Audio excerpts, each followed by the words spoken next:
بسم الله الرحمن الرحيم. قد خسر الذين كذبوا بلقاء الله حتى إذا جاءتهم الساعة بغتة قالوا يا حسرتنا على ما فرطنا فيها وهم يحملون أوزارهم على ظهورهم ألا ساء ما يزرون. وما الحياة الدنيا إلا لعب ولهو وللدار الآخرة خير للذين يتقون أفلا تعقلون.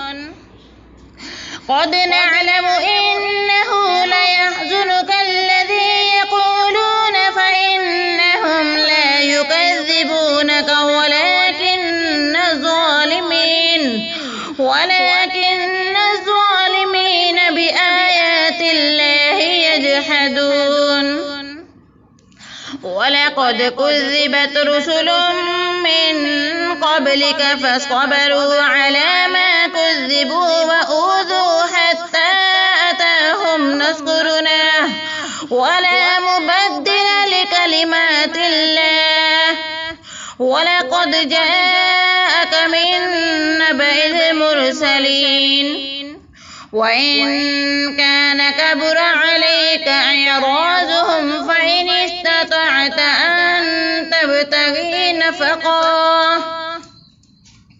نفقا في الأرض أو سلما في السماء فتأتيهم بآية ولو شاء الله لجمعهم على الهدى فلا تكونن من الجاهلين.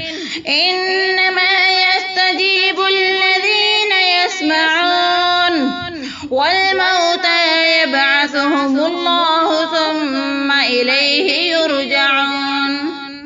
وقالوا لولا نزل عليه آية من ربه قل إن الله قادر على أن ينزل آية ولكن أكثرهم لا يعلمون.